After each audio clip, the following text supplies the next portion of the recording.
Eh bien, bonsoir à tout le monde. Merci d'être nombreux. Et donc, je crois que vous avez une idée de quoi il s'agit aujourd'hui. Donc, mon partenaire et moi avons le plaisir de mettre à jour cette relation de mon oncle Marcel Ardan avec son grand ami. Je suis né, puis j'ai vécu pendant 20 ans dans l'une des maisons de la rue de Bussy qui date du règne de Louis XV. On m'a conté, dans mon enfance, qu'un siècle auparavant, 2 femmes y avaient été assassinées, dont l'une, ayant déjà la mort entre les dents, avait trempé son doigt dans sa plaie afin d'écrire sur une tapisserie les lettres qui désigneraient le meurtrier. Nous tenons de Moïse par l'œil et par la dent. On ne pense pas sans loisir, et la plupart des métiers empêchent un homme d'en être un. Quand j'ai pris malgré moi, dans le cul-de-sac d'un collège aux alentours de Tulle, le collier d'une misère qui laissait des heures blanches, je n'entendais pas m'assujettir à l'office de cuistre, car ce fut toujours une besogne servile que le soin d'embaucher des enfants et d'écraser leurs copies. Mais un enseignant qui se dérobe à sa tâche en est puni sans pitié. Une classe ne vaille pas en silence, elle se venge en un charivari barbare du mépris où la tient un maître parasite. Malarmé devint ainsi le souffre-douleur de ses légitimes bourreaux. Je ne montais jamais dans ma chair comme à un échafaud. L'autorité du savoir et les armes de l'ironie me rendirent la montre légère. Je partageais aux jeunes gens dans le feu d'un tranquille impromptu mon zèle très tendre pour les lettres.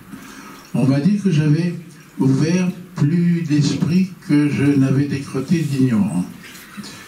Mon sens intime de la langue et des idées ne descendait pas assez dans les minutes de la grammaire et la patience de la méthode. La correction des devoirs, que j'appelais à la cavalière le gouvernement des épluchures, n'empiétait pas sur mon calendrier secret. Je m'octroyais chaque jour une sorte de sabbat qu'occupaient la plume et la réflexion. J'avais besoin du papier pour m'y voir et je voyageais sur ma chaise.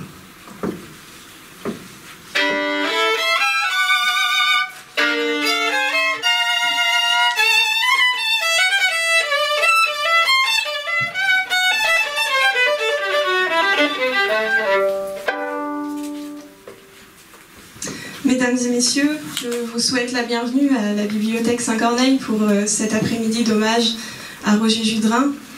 Écrivain, poète, critique, professeur, il a marqué les esprits de façon impérissable de ses lecteurs et de ses élèves.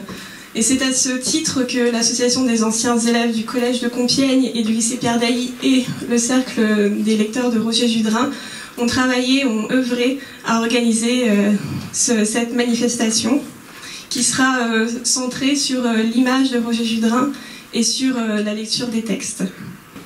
Si tu naissais bon, ta perfection consisterait à demeurer ta vie entière un nouveau-né. Je n'aime pas les idées noires qui ont la bouche rose. J'ai connu des visages dont chaque trait pouvait déplaire et dont les défauts réunis étaient beaux. Je me figure ainsi Julie de Lespinasse.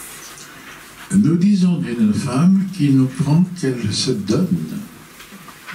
Nos restes ont si peu d'importance que nous ignorons où fut enterré Mozart et que nous savons où fut enfoui le chien de la reine Marie-Antoinette.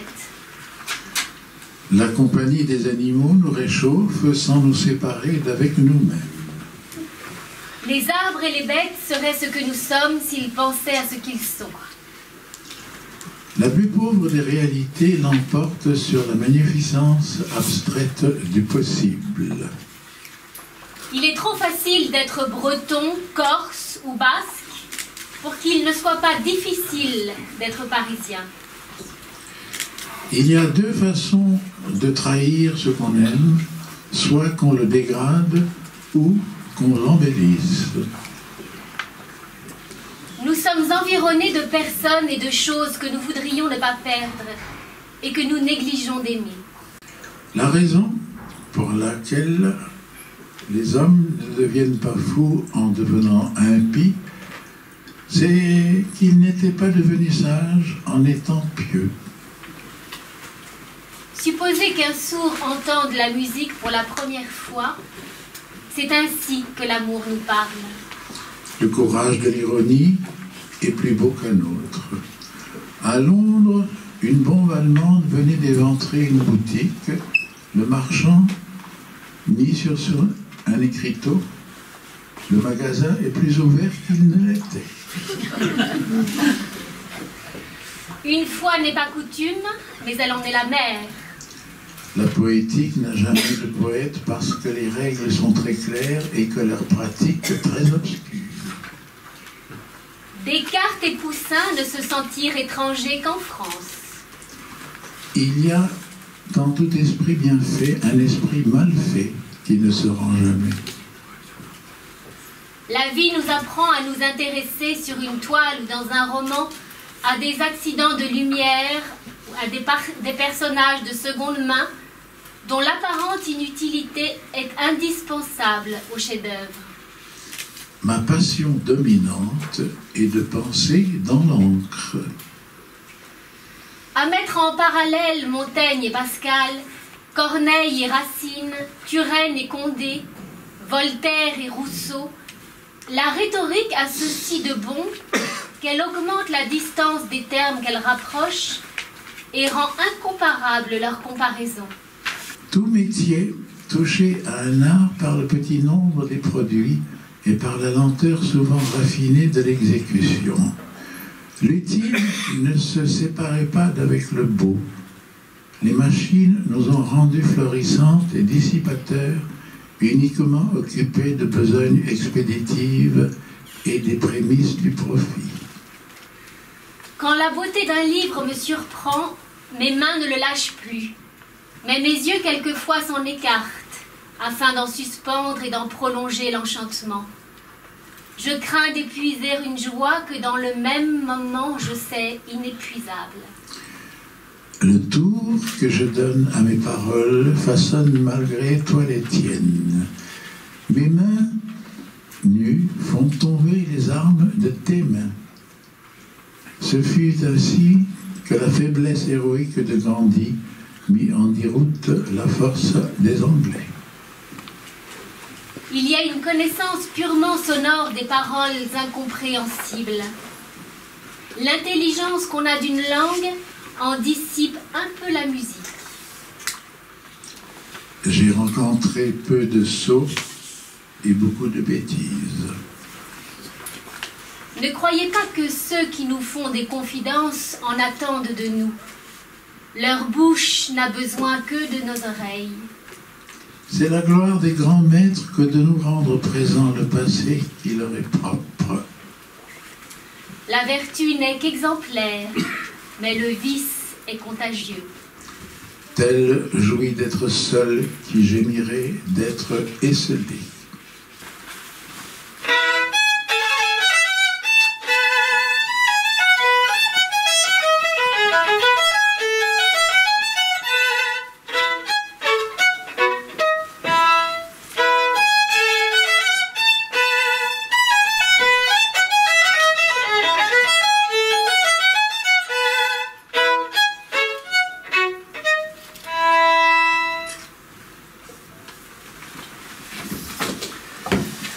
En 1985, un ouvrage de Roger Juldrin paru aux éditions Calligramme sous le titre étrange et pourtant clair de 23 lettres à Marcel Arlan. Marcel Arlan, c'est un auteur qui a 10 ans de plus que Roger Juldrin. Roger Juldrin était né en 9. Marcel Arlan sera connu dès les années 20 par un article qui fera beaucoup de bruit, qu'on n'a pas oublié à l'université, mais qui est pratiquement maintenant sous le boisseau, et qui s'appelle « Sur un nouveau mal du siècle ». Et ça concerne le surréalisme. on va consacrer à cet article des tas de commentaires. Il va être surdéterminant pour la réception du surréalisme. Il y aura une décade qui lui sera consacrée à Pontigny. Cet article, je ne l'ai pas dit, est publié en 1926 dans la NRF, du jeune Paulhan. Marcel Arlan va obtenir le prix Goncourt en 1929 pour le roman L'Ordre. Et il sera ensuite plutôt un novelliste de la nature en particulier. Et puis surtout, et peut-être c'est ça qui reste de son œuvre la plus sensible, il sera co-directeur de la NRF pendant des années, les années d'après-guerre. Il a refusé de collaborer à la NRF de Drieux-la-Rochelle sous l'occupation allemande, mais après la guerre, il va être avec Jean Paulhan et Dominique Horry, un des responsables de la NRF. Et c'est à ce titre qu'il noue des liens avec Roger Chutrin. J'ajoute qu'il sera élu contre son gré, dit-il, à l'Académie, et qu'il est donc lié à Judrin par ses liens de fréquentation hebdomadaire, disons, qu'il envoie à Judrin des ouvrages pour les recensions. Et Judrin lui adresse, dans les années 70, lui adresse ces 23 lettres, qui sont, dit Roger Judrin, des lettres sans facteur. C'est-à-dire qu'elles n'ont pas été postées, qu'elles ont été données, qu'elles ont été destinées à être publiées dans la revue, on n'en sait pas beaucoup plus. Un an avant la mort d'Arlan, donc en 86, paraît cet ouvrage dont Michael Lonsdal et Daphné Proisy ont la gentillesse de nous lire quelques extraits. Vous n'êtes pas un auteur difficile. Votre langue est pure sans que vous soyez puriste. L'imagination vous porte sans vous emporter. Votre impétuosité ne viole pas le papier. La délicatesse de l'artiste et les secrets de la composition règlent en vous le souffle des passions. Vous êtes maître, la plume à la main, des sentiments qui vous maîtrisent. Vous êtes un écrivain comme on est un dévot. Ennemi de l'ordre, citoyen tiède, soldat récalcitrant, vous n'avez trouvé que dans l'exercice des lettres une véritable discipline. Elle seule vous arrache à l'anarchie et peut-être à la folie. La littérature vous fut si douce qu'elle a figuré la grâce. Le récit de vos naufrages vous a sauvé. La bonne fortune de vos ouvrages vous a permis d'être malheureux. Le brouhaha des honneurs ne satisfait jamais les âmes tumultueuses. Il ne pouvait vous guérir de vous-même. Il vous consola. Il justifia du moins vos travaux et tous vos déserts. La société sur laquelle vous fondiez si peu rendit bientôt votre amertume considérable. Les prix redoublés, les croix les plus flatteuses, un fauteuil dont l'Académie vous a quasi sollicité, vous aidèrent à les mépriser. Rousseau disait à peu près qu'on ne parle bien de la neige que pendant l'été. Il faut avoir soif pour chanter les sources. Le côté lumineux de votre destinée, loin d'apprivoiser vos ténèbres, les a noircis. Vous avez à loisir accosté les démons qu'enchaînaient vos anges. Vous vous êtes jeté dans vos héros comme on descend en soi-même. J'observe au contraire que dans vos nouvelles les plus sanglantes, vous avez presque tué les maléfices dont vous accablez votre vie. L'ardente expression de nos misères en suppose l'éloignement. Ce n'est pas l'extinction des désastres, mais c'est leur braise qui met les paroles sur les lèvres des écrivains.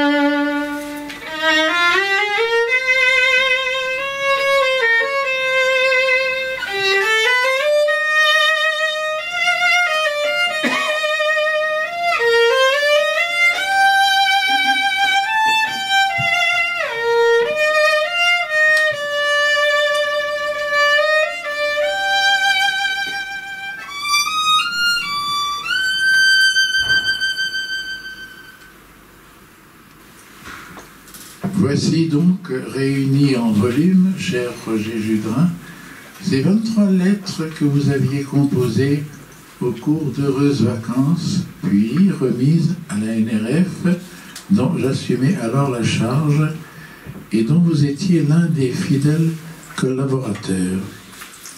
Cela se passait en 1974. 10 ans déjà. En 10 années, on peut connaître plus d'un changement dans une œuvre comme dans une vie. Je vous en ai fait la remarque. Mais vous, de répondre, approfondir n'est pas changé. Ne parlons pas de profondeur, je ne songe qu'à l'intime vérité. Voulez-vous que nous commencions par vos lettres? Je viens de les relire avec le même intérêt et même le même agrément qu'à ma première lecture. Oui, je vous y retrouve, c'est bien vous. C'est votre esprit et votre ardeur, votre goût détonné, votre sagesse précieuse et mordante, vos luttes et vos jeux, votre humour, vos malices, vos pointes, votre forme imagée et concise, votre assurance et je ne sais quel soupçon de mélancolie. Ce sont vos thèmes, vos propos, vos jugements, et je ne dis point que je sois toujours d'accord avec vous, loin de là. Nous pourrions discuter des heures dans les bois de Compiègne, dans mon pays d'Armance ou sur les côtes bretonnes. Mais enfin, c'est toujours votre figure qui me suffit, celle d'un homme et d'un écrivain de qualité. Quant à ma propre figure, cher Roger Judrin, que vous apprendre? Vous m'écrivez au début de vos lettres sur la lumière. Vous êtes un aveugle qui se voit. Vous observez du dehors, la plume à la main, le fou qui vit en vous. Une moitié de vous-même tient registre des convulsions de l'autre moitié. Et plus loin, assurément vous avez un moi renforcé. On sent que le moi malade est flanqué d'un moi médecin. Ainsi, dit-on, la lance d'Achille guérissait les plaies qu'elle avait ouvertes. Puisque vos faiblesses ont le caractère de ce qui a été, il faut qu'elles s'appuient d'une incroyable santé. Plaisante explication. Mais dites-moi, ne peut-elle s'appliquer plus ou moins à chacun de nous, fût-ce à l'auteur des 23 lettres? Au demeurant, je me suis maintes fois interrogé sur moi-même et mes raisons d'écrire. C'est devenu une obsession, car enfin, je n'ai jamais fait de l'écriture un métier, une carrière. Laissez-moi évoquer cet enfant qui, devant un tableau dans la solitude d'un grenier, se donne à son sujet de rédaction. C'est une lutte dont il goûte à la fois l'effort et le plaisir. Peut-être aimerait-il mieux se promener dans les bois, mais s'il s'y trouve, d'ailleurs le sujet traité, il est devenu lui-même. S'il écrit, c'est qu'il est vivant, que c'est bon.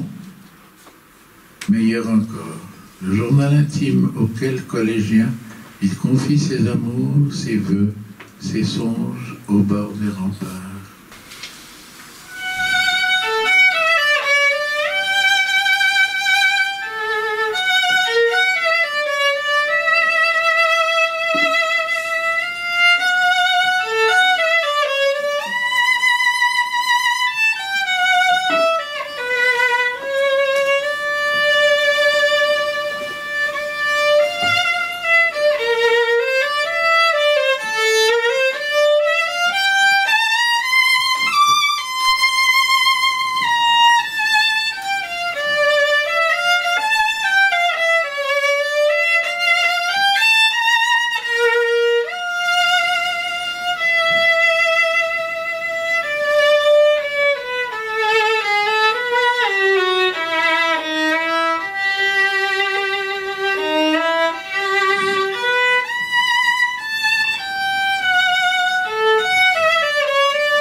Alors, vous me demandez, cher Jacques,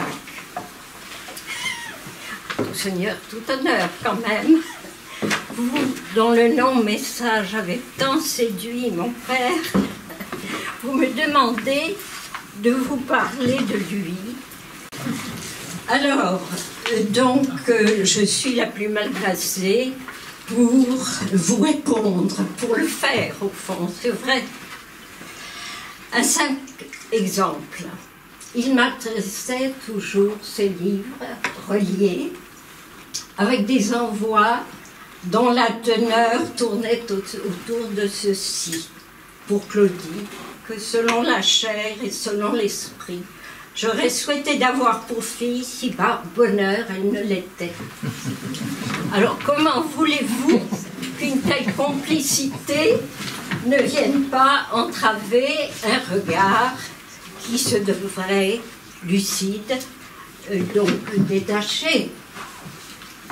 Il était non seulement un écrivain singulier, mais il était un homme singulier. Mot dont l'étymologie est voisine de celle du sanglier, c'est-à-dire homme solitaire, un peu sauvage.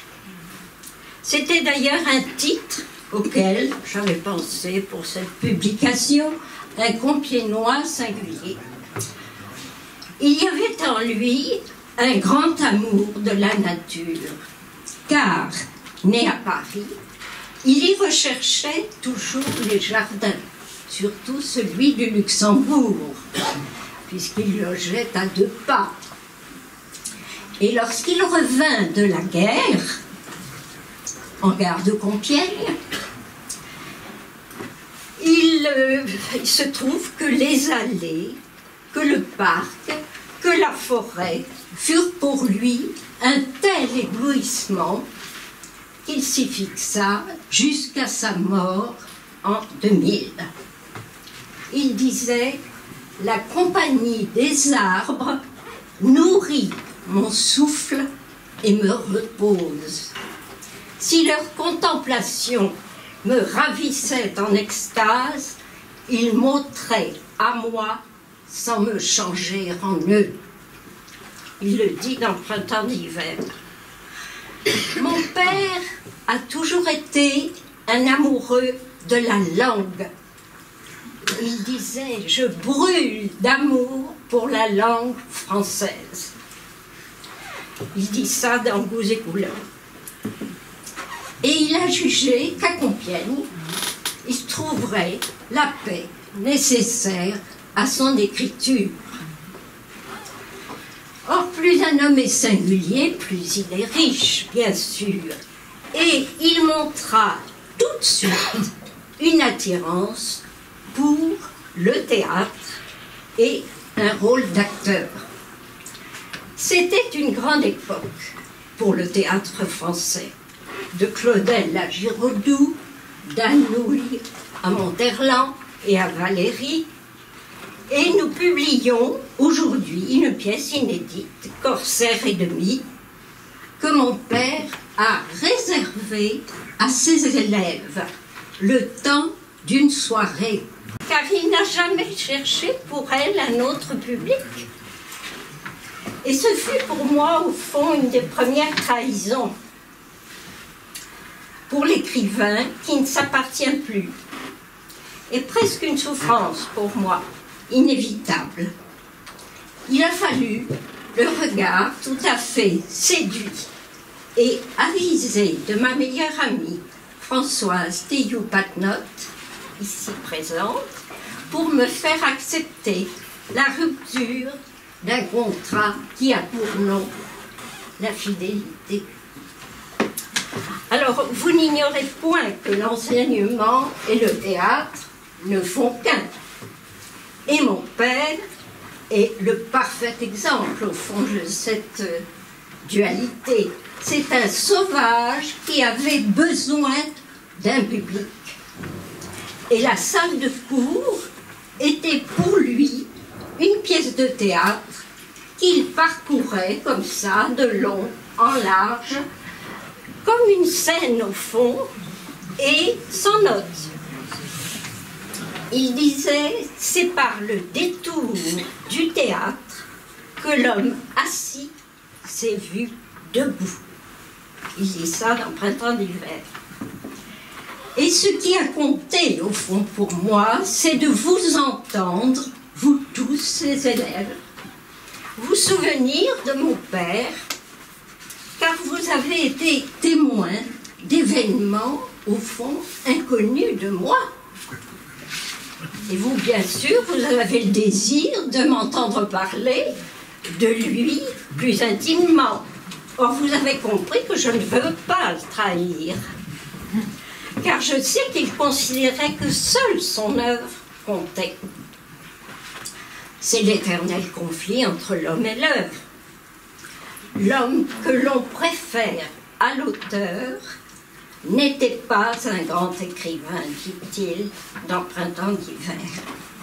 Mon père commence sa vie littéraire par un unique roman, à la française, dit-il, des couilles d'un serpent, et il débute par cette phrase: vous a-t-on jamais conté les aventures d'un homme qui n'en eut point? Et m'est incombé, bien sûr, le rôle de biographe que je suis seule à pouvoir assumer, mais qui aurait été, au fond, un guet-apens à ses yeux. Surtout si on veut le mettre au goût du jour. Et je préfère le faire parler avant tout. Car pour qui le lit attentivement, il a tout dit de lui dans ses livres. Et il pensait qu'en se décrivant, tout homme pourrait se reconnaître. D'où le titre de son livre, parmi la cinquantaine qu'il écrivit, Un homme et l'homme. Nous vivons à une époque où seul séduit la petite histoire, bien sûr, alors que mon père aimait à décrire l'homme dans son éternité. D'où son attrait pour l'aphorisme, pour la maxime, bien sûr. Mais là, au fond, le Compiègnois d'adoption qu'il était échappe, en quelque sorte, à la ville où il les a conçus. Alors, fils unique, père d'une fille unique, vous avez compris que je me sens souvent indigne d'un rôle évidemment mal assumé de Vestale, peut-on dire. Cela durera le temps d'une vie, mais je ne doute pas que son œuvre y survivra.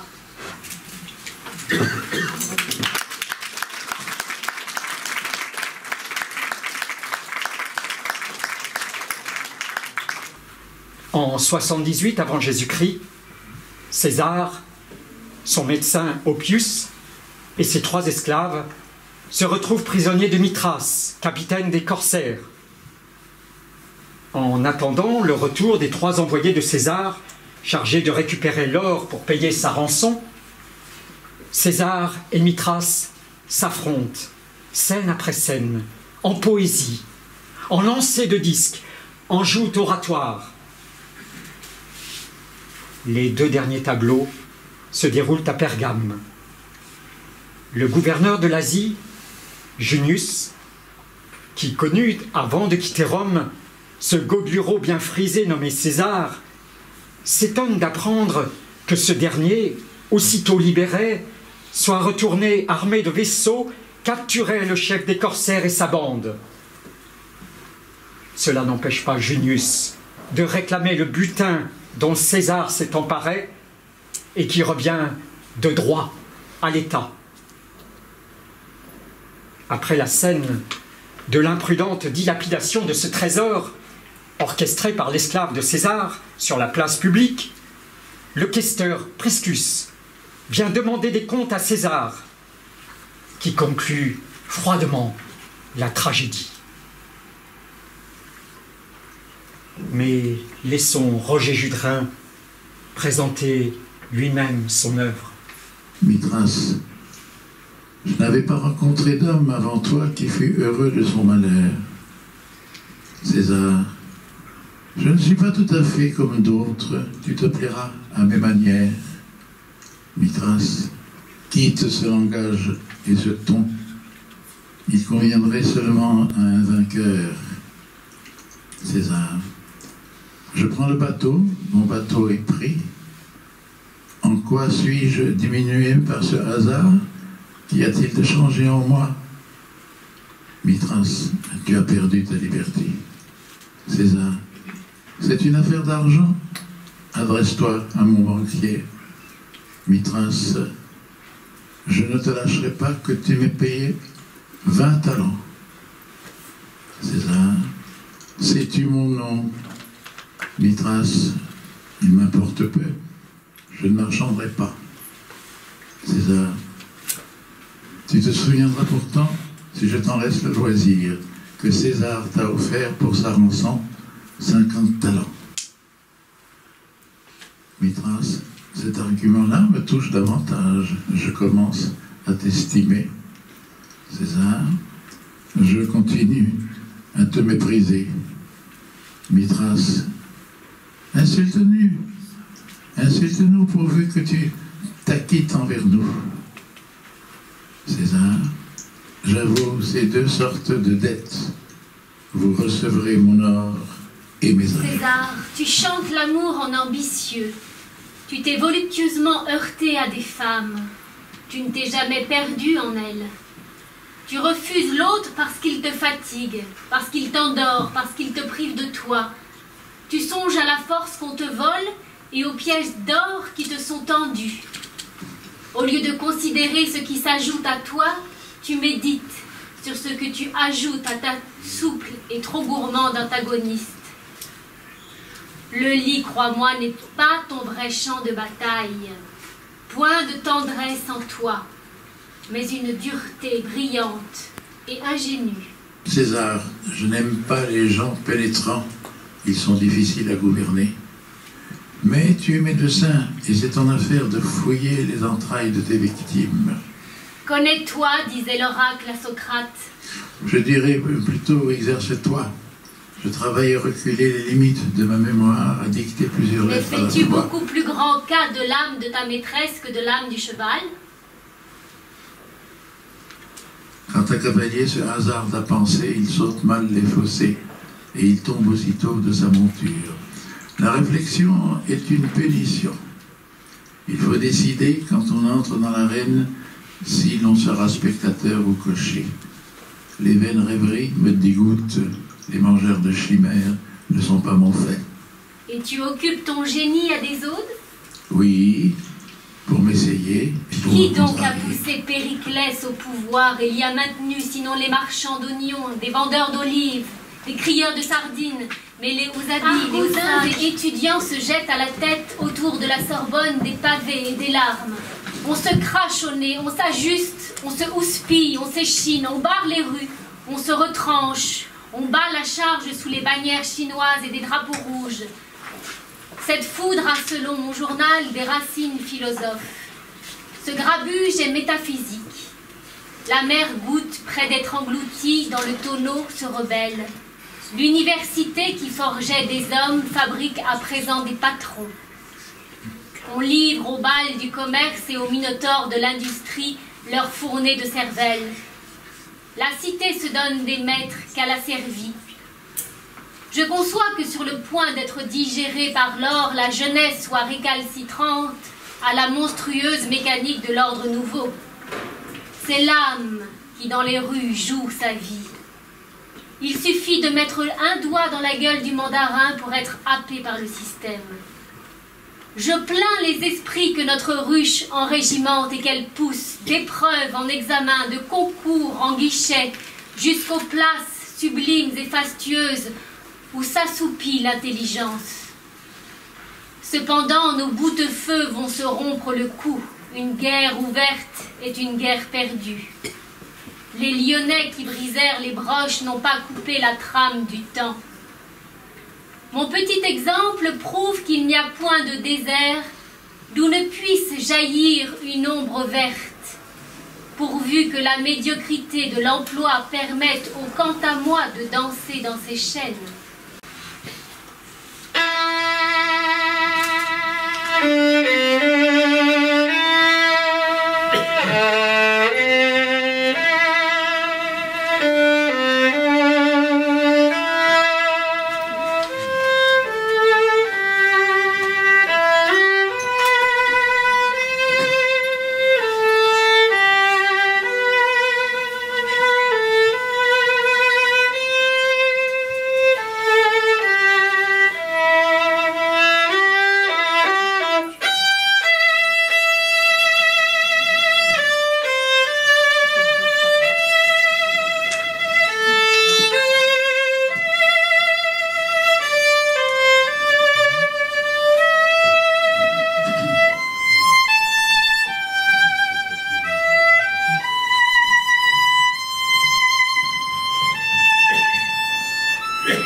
Nous avons fait un livre couleur saumon.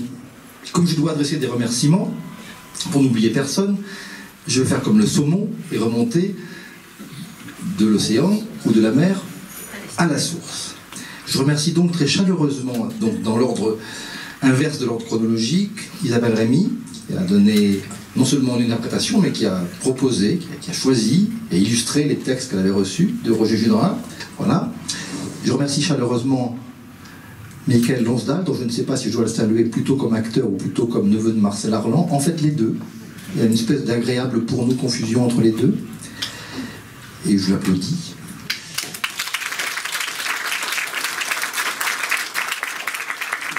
Je remercie Daphné Proisy, dont certaines mémoires se souviennent peut-être qu'elle fut des...